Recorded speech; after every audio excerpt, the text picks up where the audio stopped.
y decirle: Señor, bendecimos tu nombre, te agradecemos tus favores, oh Dios de la gloria.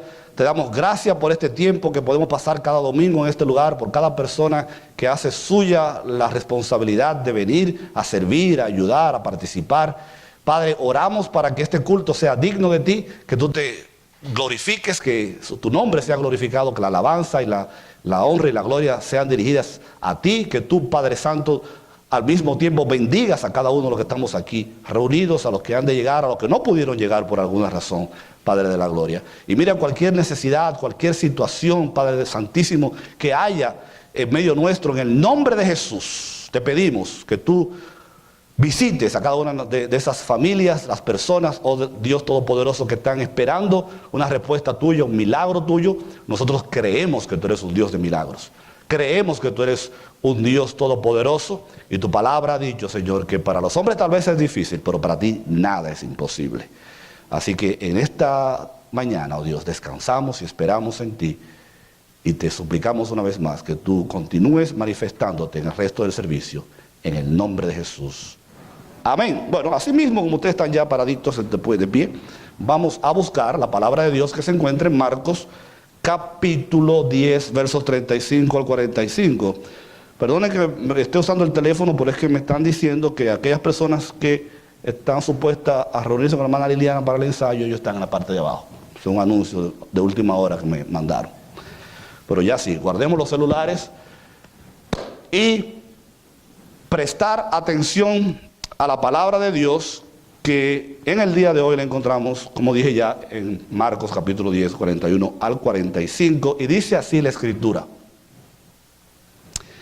Se le acercaron Jacobo, o Santiago, y Juan, hijos de Zebedeo, y dijeron: Maestro, queremos que nos concedas lo que te vamos a pedir.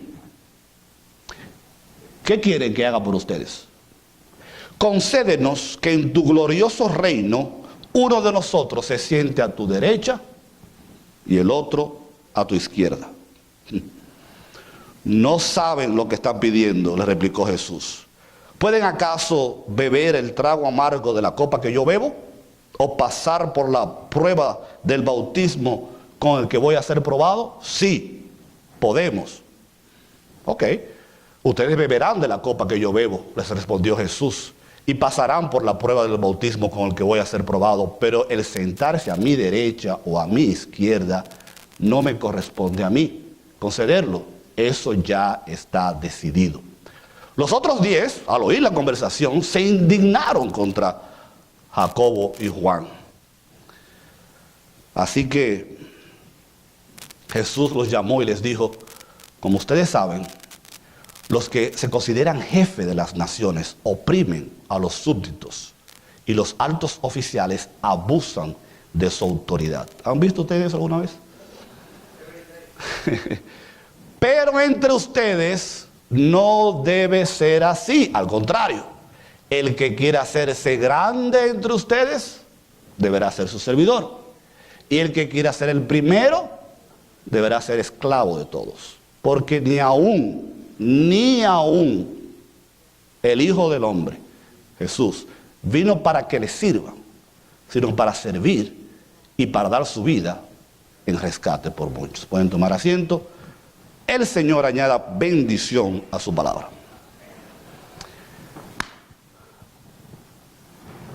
Hay un chiste, ¿sabes lo que digo? De una fiesta en la selva, donde todos los animales están reunidos. Y por supuesto el león siempre no es. Dice que el león es el rey de la selva, pero el león no vive en la selva, el león vive en la sabana. Es un dato técnico para los que llevan anotaciones. Pero vamos a seguir con el cuento, que es el rey de la selva. Es el león y él es el líder, ¿no? Él está al frente anunciando que va a haber una gran fiesta en la selva. En mi país, por si acaso no se confundan, en mi país, ¿saben lo que es una rana? Everybody? A frog.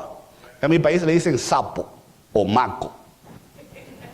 Un maco le dicen a una rana. El león dice: esta noche, damas y caballeros, vamos a tener una gran fiesta. Y el sapo, con la boca grande, dice: pa' gozar. Una boca bien grande.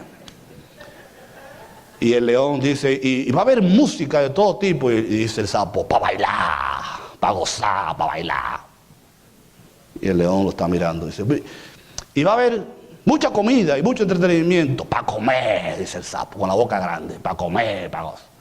Y el león, que está un poco ya enojado, dice, y el que tenga la boca más grande de todos los animales, se va a quedar para limpiar después de la fiesta. Y dice el sapo, pobrecito cocodrilo.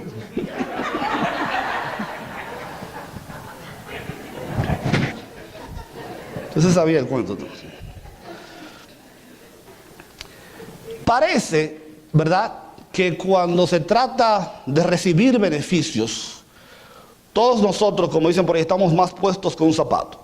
Pero en la práctica diaria, cuando se trata de servir, cuando se trata de ayudar, cuando se trata, ¿verdad?, de pagar el precio, de sacrificarse, pues no hay siempre muchos voluntarios alzando la mano.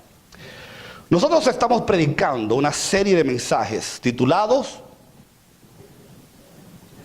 180, cambio de dirección, al unísono con la iglesia americana. El primer mensaje que predicamos tenía que ver con la diferencia que hay entre una religión y una relación. Y decíamos, una religión son aquellas cosas, aquellas prácticas, ritos y tradiciones que usted hace que en muchos casos no tienen ningún sentido. Pero una relación es cuando hay esa identificación, esa compenetración entre un ser vivo, que es el Dios Todopoderoso, y nosotros, que se ha manifestado ese Dios en nuestras vidas. En el segundo mensaje, ¿se acuerdan del mensaje de la semana pasada? ¿De qué se trataba? Very good, convirtiendo la ansiedad en paz, porque en el primer sermón hablamos de dar un giro de una religión a una relación con Dios.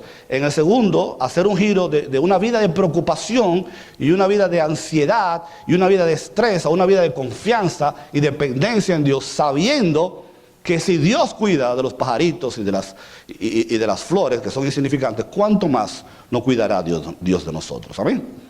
Hoy nosotros tenemos por delante un pasaje donde, para hacerles un resumen, ustedes probablemente ya conocen muy bien la historia, han leído el pasaje. Jesús está, diríamos que en las postrimerías de su ministerio.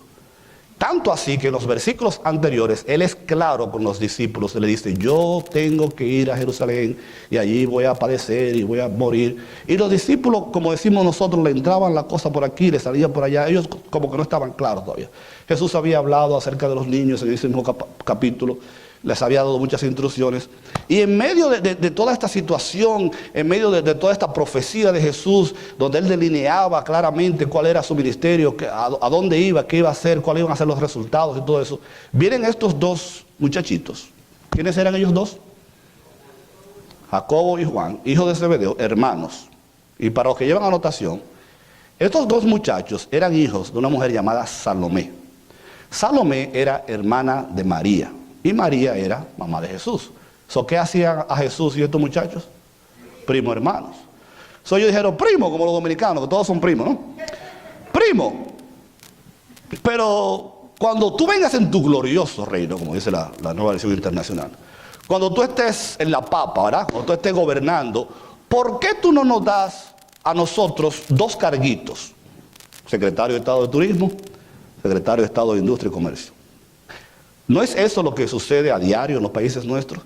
Donde incluso en este país hubo, yo enseño historia de Estados Unidos en la universidad, y en este país hubo una época donde los gobernantes, créanlo o no, usaban mucho nepotismo, usaban mucho tráfico de influencia, los presidentes de Estados Unidos, para darles cargos y posiciones a familiares y amigos. Pero eso se batalló y se luchó contra eso y se ha reducido bastante. No es que no sucede, pero sucede menos que en los países nuestros.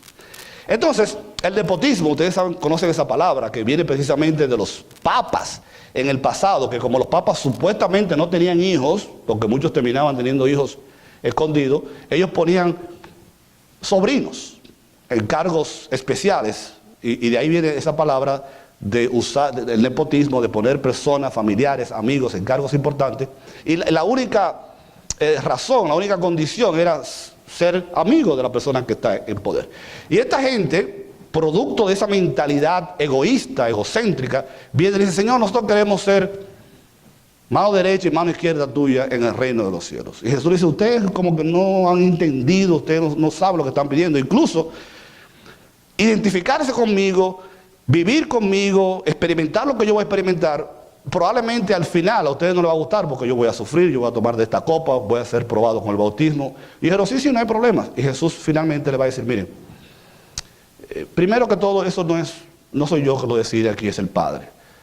Y en segundo lugar, yo no vine para ser servido, sino para servir y para poner mi vida a rescate por muchos, y ustedes deberían hacer lo mismo. Y vemos interesantemente que los otros discípulos, después que ven el relajo y oyen la conversación, se ofenden con estos muchachos y empiezan a reclamarles y a decirles, ustedes son unos frecos, ¿quién los manda a estar pidiendo esas cosas? Pero Jesús aprovecha y les enseña a los discípulos lecciones que también nosotros podemos aprender, porque como estamos hablando de 180 grados, estos dos muchachos que vinieron a Jesús en una dirección, pidiendo ser puestos en posiciones importantes y con una actitud egoísta, vamos a ver al final de la historia que el mismo Juan, que termina siendo el último de los discípulos que muere, y el único que no padeció martirio, porque todos fueron martirizados, real y efectivamente vivieron el resto de sus vidas sirviendo a la iglesia de Jesucristo. Ellos pudieron, después de la resurrección, experimentar un giro de 180 grados en su vida y pasaron de ser egoístas que querían ser servidos a personas que dieron su vida en servicio por la causa del Señor. Y por supuesto lo hicieron porque sabían que más grande eran los beneficios que ellos iban a recibir de esa manera que si Jesús le hubiera dado cargos políticos en un ministerio terrenal aquí en la tierra. ¿Nos entendemos?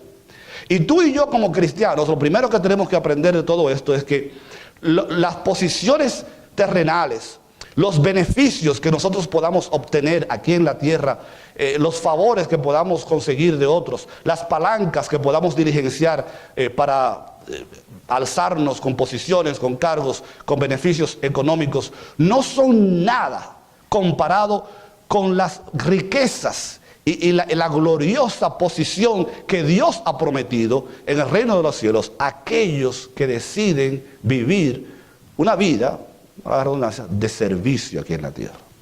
Y para ello tenemos que entender el ministerio del servicio, sabiendo o descubriendo o recordando más bien que lo podemos resumir de esta manera.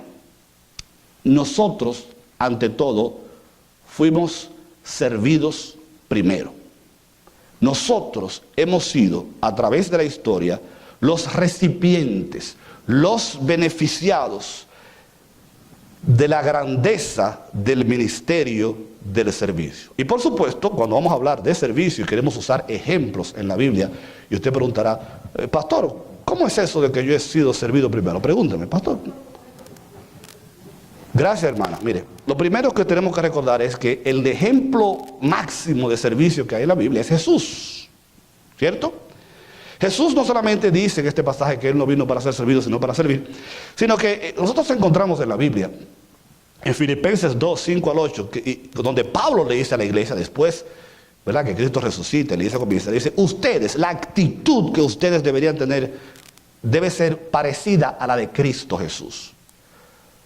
¿Cuál fue la actitud de Cristo Jesús? Bueno, que siendo Dios, por naturaleza, no consideró, no tomó en cuenta, no se aferró de ser igual a Dios, sino que al contrario, se rebajó voluntariamente, nadie lo obligó, y tomando la naturaleza de siervo no es el animalito, es de servidor, y haciéndose semejante a seres humanos, y al manifestarse como hombre se humilló y asimismo se hizo obediente hasta la muerte y muerte de cruz.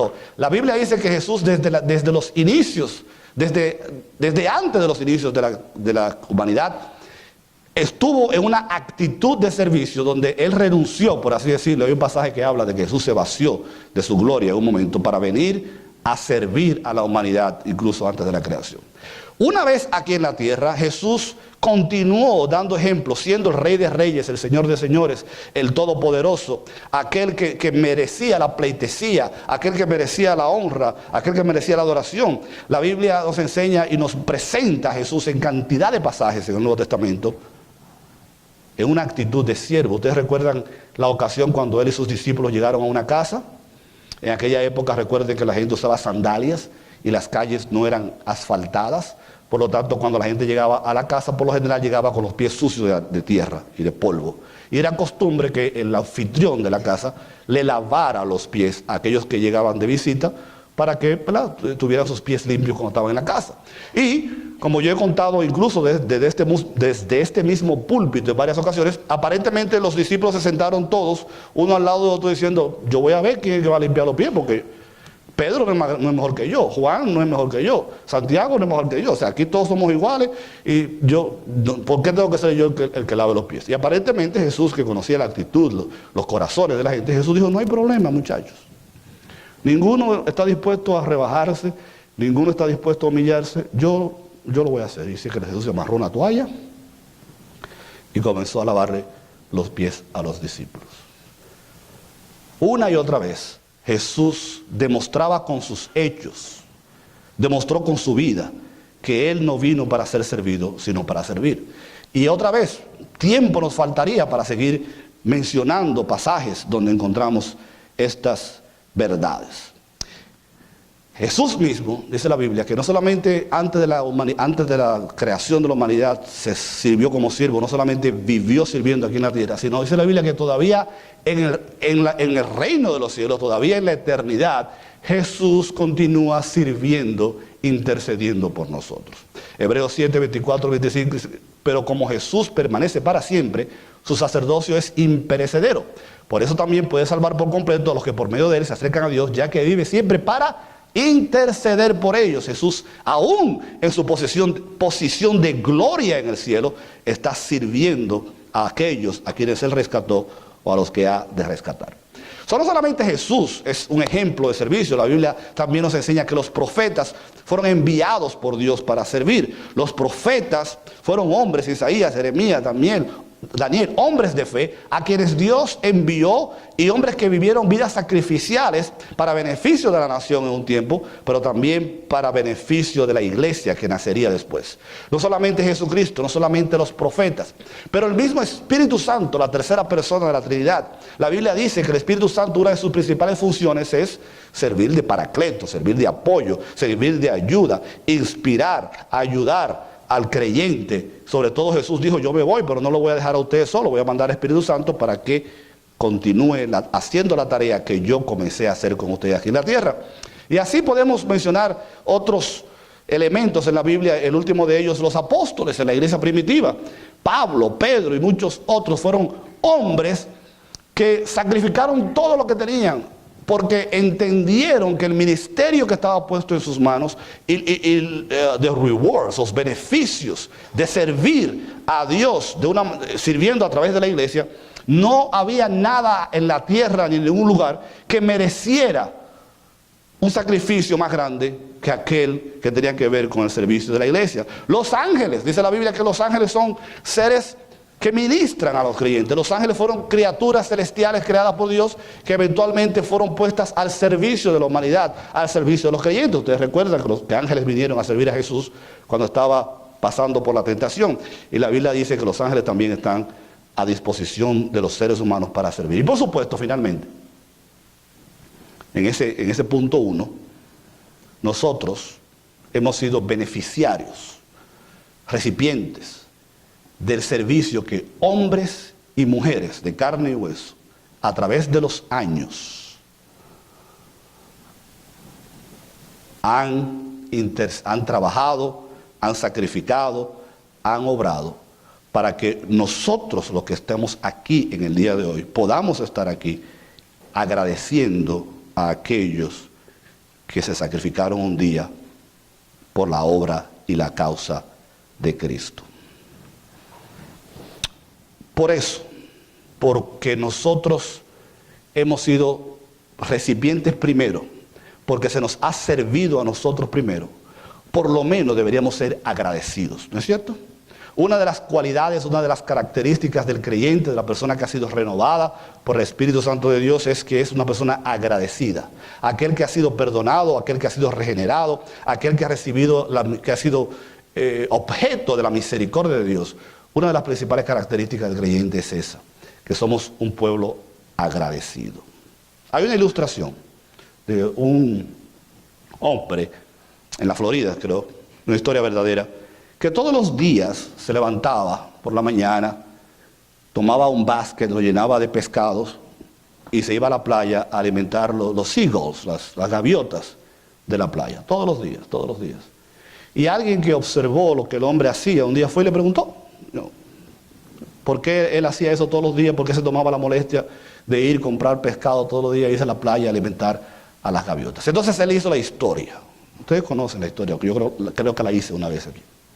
Él cuenta la historia de que cuando él peleó, creo que en la Segunda Guerra Mundial, no recuerdo, su barco quedó a la deriva, sin comida, sin agua, sin nada. Y faltaban pocos días para que la tripulación muriera de inanición, de hambre. Y dice que una gaviota vino y se posó en la cabeza de él, y que él, sin saber de dónde vino ni cómo llegó allí, y de manera milagrosa, él tomó la gaviota, la sacrificó, comieron de su carne, usaron sus intestinos para pescar, pescaron peces mientras estaban en y la vida de la gaviota, el sacrificio que ella hizo por ellos, lo permitió que estos hombres que estaban en aquel barco pudieran prolongar su vida hasta que finalmente fueron rescatados. Entonces este hombre, en agradecimiento a las gaviotas, en agradecimiento a aquel milagro que para él sucedió aquel día, él decía al que le preguntó, yo no puedo vivir mi vida ignorando lo que me sucedió, yo necesito ser agradecido, y la manera en que entiendo y creo que puedo hacerlo es alimentando a todas las gaviotas que yo pueda antes de que me toque morir. Yo no sé cuáles son las motivaciones que usted tiene para servir. En esta iglesia yo estoy agradecido de Dios de que hay un montón de personas que sirven en diferentes ministerios. Es más, sabemos que así como Santiago y Juan pidieron al Señor posiciones con motivos incorrectos, hay personas que sirven en el ministerio con motivos incorrectos, pero yo le voy a decir algo, espero que nadie se ofenda. Yo prefiero una gente que sirva con motivos incorrectos a uno que no sirva. Amén.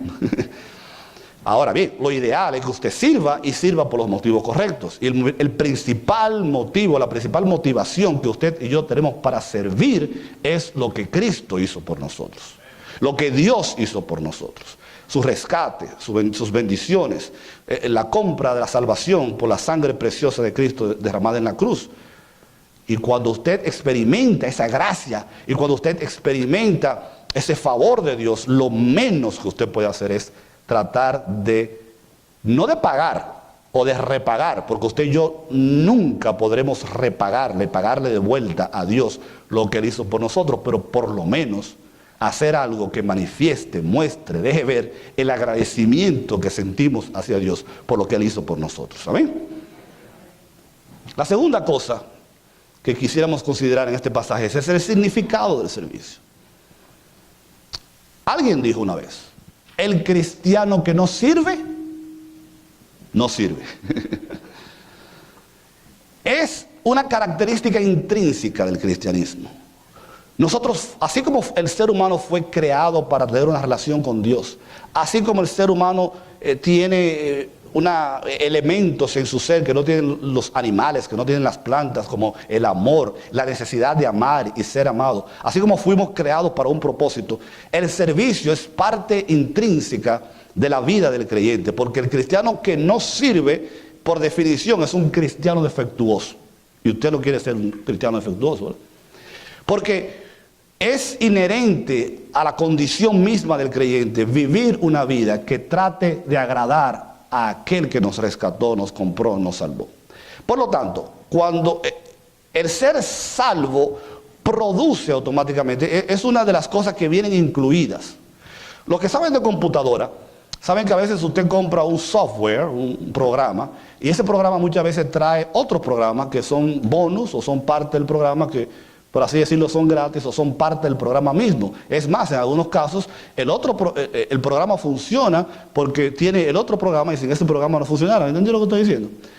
Una cosa no funciona sin la otra. Entonces, el cristiano, cuando recibe la salvación, recibe el beneficio de la nueva vida en Cristo, parte de ese paquete, parte de esa nueva programación que recibe el cristiano, es una vida de servicio, una vida de dedicación, una vida de agradar a Dios, número uno, como resultado de la salvación. Y número dos, porque cuando queremos agradar a Dios, cuando queremos servir a Dios, y ahí entra otra vez el tema de la diferencia entre la religión y la relación. El que tiene una religión dice, yo voy a servir a Dios, le voy a prender una vela, me voy a pintar de morado, voy a caminar de rodillas, voy a poner una estatua y esa es la manera de adorar y servir a Dios. El creyente dice, voy a servir a Dios, ¿cómo lo voy a hacer? Voy a ayudar al prójimo, voy a visitar, voy a hacer un buen mayordomo con mis diezmos y ofrendas, voy a orar, voy a buscar necesidades y las voy a identificar y voy a tratar de satisfacerlas. El cristiano sabe que la mejor manera de honrar a Dios, la mejor manera de servir a Dios es cuando nos servimos los unos a los otros. ¿Cuántos de ustedes quieren servir a Dios? Levanten la mano. Sirva a su prójimo. Porque ¿qué dijo Dios? Cuando se lo hagan a uno de estos, a mí me lo están haciendo. Cuando visiten a alguien en la cárcel, me están visitando a mí. Cuando le den comida a alguien, me la están dando a mí. Cuando vistan a alguien, you got the point. Además, una de las mejores maneras de manifestar amor los unos por los otros es servirnos los unos a los otros. ¿Dice o no dice la Biblia que usted tiene que amarme a mí? ¿Lo dice o no lo dice la Biblia? Okay, lo dice al revés, pero realmente la Biblia lo que dice es que tenemos que amarnos los unos a los otros. Por ahí estoy yo, usted tiene que amarme a mí. Y yo tengo que amarlo a usted. Y usted tiene que amar a la persona que está al lado suyo, literalmente. Y la que está detrás, y la que está de frente. La pregunta es, porque yo siempre he tenido problemas, y quisiera escribir un libro un día, de cómo hacer que el cristianismo sea práctico de verdad. Porque es muy fácil hablar y decir, amados los unos a los otros, servir los unos a los otros. La pregunta es, ¿cómo? How do I show love for you? En el matrimonio, los que estuvieron en la conferencia de matrimonio que celebramos hace poco, recordarán que uno de los 5 idiomas del amor es el servicio, ¿se acuerdan? Y eso quiere decir que hay personas que no se van a sentir amadas y su tanque emocional no se va a llenar hasta que experimenten actos de servicio de la otra persona. Una de las maneras de manifestar amor es servir. Una de las maneras de experimentar y cumplir el mandamiento de Jesús de amar al prójimo es servir al prójimo en maneras prácticas. Y lo que más hay son maneras prácticas de servir. Además, esto es muy importante, cuando usted sirve, no solamente usted está dando, no solamente usted está sacrificando, no solamente usted está haciendo un esfuerzo. La Biblia dice que eso lo hace a usted una gran persona. ¿Qué dijo Jesús? El que quiera hacerse grande entre ustedes deberá ser su servidor. Pero fíjense que el énfasis comienza con hacerse grande, porque la petición de los discípulos de Jesús fue, Señor, nosotros queremos estar en una posición importante, nosotros queremos estar al lado tuyo, ser tu mano derecha, tu mano izquierda, nosotros queremos tener un lugar de preeminencia en el reino de los cielos. Y parece que Jesús era, ok, eso es posible, pero la manera de hacerlo es sirviendo a los demás. Ahora, levante su mano si usted quiere ser importante en el reino de los cielos. Levante su mano. ¿Cuántos quieren ser importantes en el reino de los cielos? Bueno, ahí está la respuesta. El que quiera hacerse grande entre ustedes deberá ser su servidor. El problema es, claro, que la manera en que nosotros vemos las cosas aquí en la tierra, estamos acostumbrados, ¿verdad?, con los políticos y en las empresas, aquel a que le dicen Señor, aquel al que saludan, aquel que tiene el título. Y a veces en la iglesia tenemos las motivaciones equivocadas, queremos que nos llamen pastor, que nos llamen director, que nos llamen diácono, que nos llamen ancianos, que nos llamen maestro, porque lo que estamos buscando es un título y no necesariamente una oportunidad de servir. Pero Jesús está diciendo, no, miren, servir no es un acto en sí mismo. O sea, yo no estoy diciendo a ustedes que se sirvan los unos a los otros porque yo quiero que ustedes se pasen la vida amargados. No, cuando ustedes hagan lo que tienen que hacer, cuando ustedes se sacrifiquen, cuando ustedes sirvan, cuando ustedes ayuden, cuando ustedes apoyen, ustedes van a ser grandes en el reino de los cielos. Y yo creo que eso es así. Amén. Entonces, vamos a ser grandes todos. Vamos a comenzar sirviendo. Y cuando hacemos eso, eso va entonces a producir un resultado. Los resultados del servicio son los siguientes. Pero antes de entrar ahí, yo quiero hacer otra anécdota que encontré acerca de un proyecto de la NASA.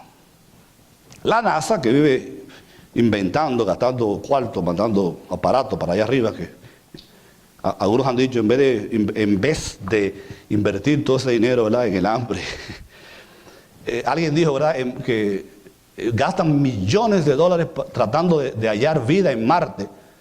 Sin embargo, aquí la gente se muere de hambre, ¿verdad?, en este planeta.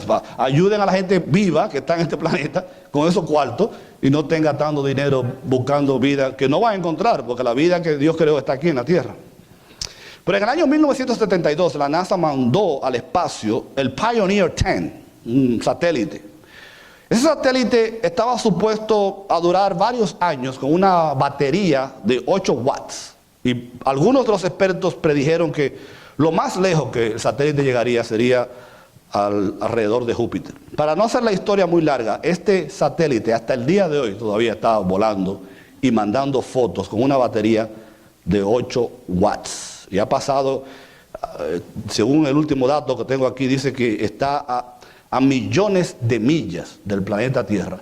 Ha cumplido mucho más allá de la misión que se esperaba de él, y todo con una batería de 8 watts. Hay personas que van a decir, pastores, que yo no tengo los dones, pastores, que yo no sé, pastores, que yo no tengo el tiempo, pastores, que yo no fui a la universidad, pastores, que...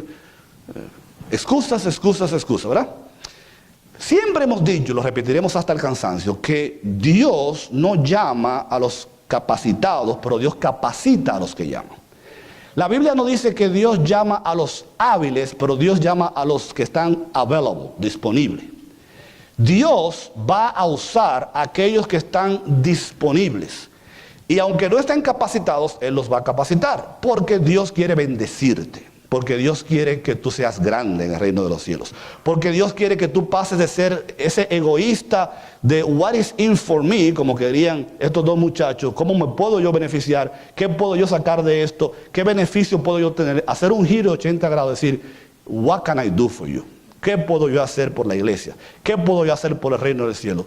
Buscad primero el reino de Dios y su justicia, y todas las demás cosas, dice la Biblia, os serán añadidas. Entonces, cuando nosotros nos hacemos disponibles, when you become available, cuando nosotros decimos, Señor, yo no puedo, pero tú puedes, la Biblia dice que entonces nosotros podemos comenzar a prácticamente ejercitar el don y el ministerio del servicio. ¿En qué áreas? En el evangelismo. Usted está aquí hoy, y corríjame si estoy equivocado, porque un día alguien tomó el tiempo de predicarle el evangelio o invitarlo a la iglesia. ¿Soy adivino yo? Así es, ¿verdad? Soy adivino. Alguien lo invitó a la iglesia o alguien compartió el evangelio con usted y usted está aquí en el día de hoy. ¿Cuántos están contentos de ser cristianos en el día de hoy? Y bendito. Amén.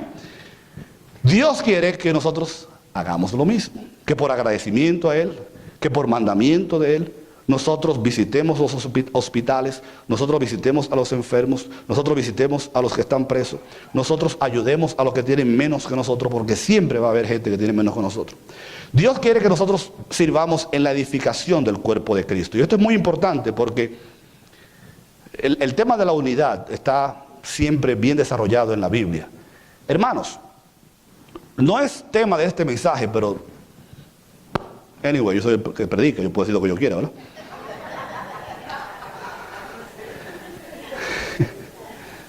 Estoy bromeando con ustedes. Concentrémonos en lo positivo. Busquemos, como dicen los americanos, let's give people the benefit of the doubt. Busquemos aquellas cosas que son positivas en la iglesia. Aquellas cosas que son buenas. Todos los seres humanos tienen cosas buenas. Esposa, su esposo tiene cosas buenas, créame. Mujeres, esposas, esposos, su esposa tiene cosas buenas. Los hermanos de la iglesia tenemos todos defectos. Todos nosotros tenemos defectos. ¿Estamos de acuerdo? ¿Sí? Yo sé que hay personas que se creen que no. Eso yo no. Eso es... Pero todos tenemos defectos. Una vez se cuenta de alguien que se quejaba, decía, pero ¿por qué que en la iglesia hay tanto chisme y tanto lío y tantas Se me está pasando el tiempo. Y tantos problemas. Y alguien dijo, acuérdate que Dios es alfarero y Dios trabaja con lodo. Ahora, Dios hace que el lodo se convierta en una pieza preciosa. Pero somos lodo. Y Dios es el que hace la diferencia en nuestras vidas. Y créeme, ¿tú crees que los hermanitos tienen defectos? Deja que tú te enteres lo que ellos piensan de ti para que tú veas. Entonces, cuando nosotros decimos, Señor, mira, yo sé que tú estás trabajando en mi vida y trabajando en la vida del hermano. Ayúdame a concentrarme en lo positivo. Ayúdame a ver lo bueno de la iglesia. Porque hay gente que va a la iglesia y dice, no me gustó la música, no me gustó el predicador, no me gustaron los asientos, no me gustó el color de la pared, voy para otra iglesia. Y esas son las gente que nunca van a estar contentos en una iglesia porque no es la iglesia. Un día van a descubrir que no era la iglesia, eran ellos. Entonces usted está aquí en medio de una iglesia. Ya predicamos un mensaje una vez sobre eso, defectuosa, con personas imperfectas, pero somos hijos e hijas del Dios Todopoderoso, el cual comenzó una buena obra en nosotros y la va a perfeccionar. Entonces, si usted quiere que la iglesia eche para adelante, si usted quiere que la iglesia camine, que la iglesia se arregle, bueno, pues comience a poner su parte y comience usted a hacer lo que Dios le ha llamado a hacer. Eso es un paréntesis, sigo. Entonces, finalmente, tenemos que ser... El resultado es que nosotros tenemos que practicar el servicio en la edificación, en el evangelismo, en la benevolencia, porque la Biblia dice que si alguien ha sido amable contigo, nosotros también tenemos que ser amables con los demás. Y hay tantas maneras en que el servicio puede ponerse en práctica. Fíjense, finalmente, Juan 13, 15 al 17, dice la Biblia, Jesús, les he puesto el ejemplo para que hagan lo mismo que yo he hecho con ustedes. Ciertamente les aseguro que ningún siervo es más que su amo, y ningún mensajero es más que el que lo envió. ¿Entienden esto? Dichosos serán si lo ponen en práctica. Bienaventurados, dichosos, felices, triunfadores, exitosos. Vamos a ser nosotros si ponemos en práctica lo que el Señor nos está diciendo que hagamos. ¿Amén? Finalmente, con esto termino, ahora sí es verdad. Hay personas que, como dije hace un rato, van a poner peros y excusas para no servir. Y hay una lista que alguien hizo una vez diciendo, Moisés era gago. ¿No era un gago? David, su armadura no le servía cuando salió a pelear. Oseas se casó con una prostituta. Jacobo era un mentiroso. David tuvo una relación fuera del matrimonio. Salomón era demasiado rico. Abraham era demasiado viejo. David era demasiado joven. Timoteo tenía úlceras. ¿Se acuerdan que lo mandaron a beber vino?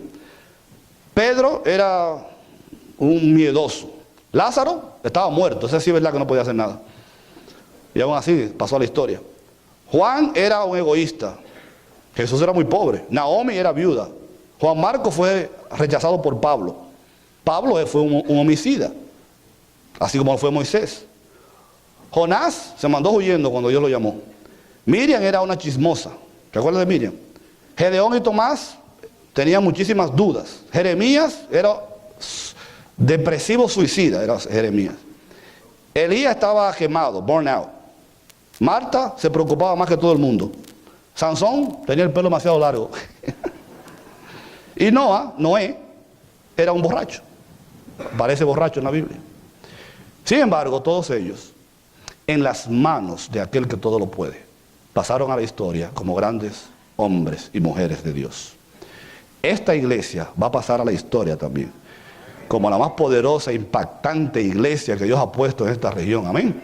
Pero eso cuando cada uno de nosotros decida dar ese giro de 180 grados y dejar a un lado el egoísmo y las agendas personales. ¿Y qué puedo yo obtener? Digamos, Señor, ¿qué tú quieres que yo haga? ¿Cómo puedo yo servir? ¿Cómo puedo yo ser un elemento positivo en el trabajo que tú estás haciendo en esta congregación? Y usted verá que no solamente usted va a impactar la vida de aquellos alrededor suyo, pero la vida suya también va a ser una vida de bendición. Nos ponemos de pie.